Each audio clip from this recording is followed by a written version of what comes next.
Everyone, welcome to NCERT easy explanation. तो आज की इस वीडियो में हम बात करेंगे न्यूरल कंट्रोल एंड कोऑर्डिनेशन के बारे में। बेसिकली हम लोग देखेंगे न्यूरल सिस्टम के बारे में। उससे पहले आपको समझना होगा बच्चों कि कंट्रोल एंड कोऑर्डिनेशन का क्या मतलब होता है। तो देखो बच्चों, कंट्रोल एंड कोऑर्डिनेशन का सिंपल मतलब ये है कि एग्जाम्पल के तौर पे जब तुम एक्सरसाइज करते हो, फॉर एग्जाम्पल तुमने फिजिकल वर्क अपना इंक्रीज़ करा दिया, तो तुमको उस वक्त ऑक्सीजन का भी डिमांड बढ़ेगा, तो उसके लिए रेस्पिरेशन का रेट बढ़ जाएगा, तुम्हारा हार्ट बीट बढ़ जाएगा। इसके अलावा बहुत सारी चीज़ें तुम्हारा इंक्रीज़ कर जाएगा, ठीक है। लेकिन ऐसा नहीं है, जैसे ही तुमने एक्सरसाइज करना बंद किया वैसे ही तुम्हारा ये जितना भी लंग्स है वो अपने नॉर्मल कंडीशन पे आ जाएगा, हार्ट है वो भी अपने नॉर्मल कंडीशन पे आ जाएगा, किडनी है, जो भी ऑर्गन है जिसका भी एक्टिविटी बढ़ाता वो वापस नॉर्मल अपने पोजीशन पे आ जाते हैं, ठीक है। फॉर एग्जांपल तुमने सिर्फ एक्सरसाइज किया होता और ये सारी चीज़ें अपना ये सब तुम्हारा सब इस एक्सरसाइज का सपोर्ट नहीं करते, तो क्या तुम कर पाते? तुम्हारा ऑक्सीजन का डिमांड मान लो लंग्स पूरा नहीं कर पाता, तुम्हारा हार्ट लंग्स को सपोर्ट हार्ट नहीं करता, हार्ट को सपोर्ट मान लो कि वेसल्स नहीं करता, तो क्या तुम अपना कोई भी काम कर पाओगे? नहीं कर पाओगे।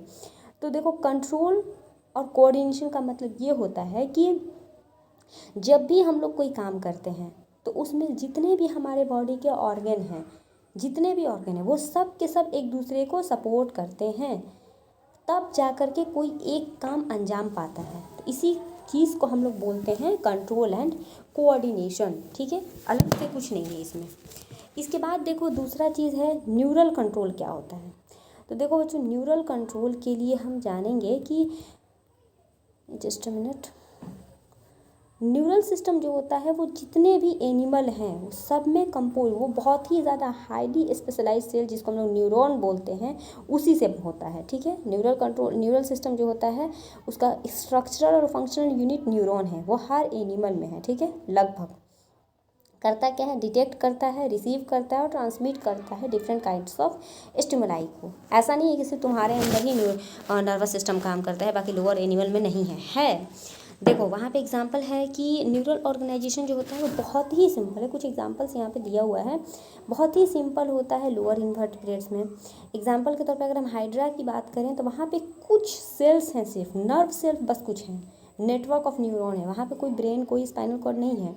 उसी तरह ये जो न्यूरल सिस्टम होता है बहुत ज़्यादा ऑर्गेनाइज्ड है। इंसेक्ट में जब आओगे तो वहाँ पे है, वहाँ पे ब्रेन भी आ चुका है, गैंग्लिया, न्यूरॉन सिस्टम, ये न्यूरल टिश्यू, ये सारी चीज़ें हैं। वही तुम अगर वर्टिब्रेट्स में आओगे तो न्यूरल सिस्टम बहुत ज़्यादा डेवलप है। इवन जब तुम मैमल में और ख़ास तौर पे अगर तुम ह्यूमन में आओगे, होमो सैपियन में आओगे, तो न्यूरल सिस्टम स्पेशली ब्रेन इतना ज़्यादा डेवलप कर चुका है कि उसका अंदाज़ा तुम नहीं लगा सकते। तो ये छोटा सा ब्रीफ इंट्रोडक्शन था neural system, neural control and coordination और न्यूरल सिस्टम के बारे में। ये हमारा पार्ट फर्स्ट वीडियो था। मिलते हैं अगले वीडियो में, that is going to be human neural system. Thank you.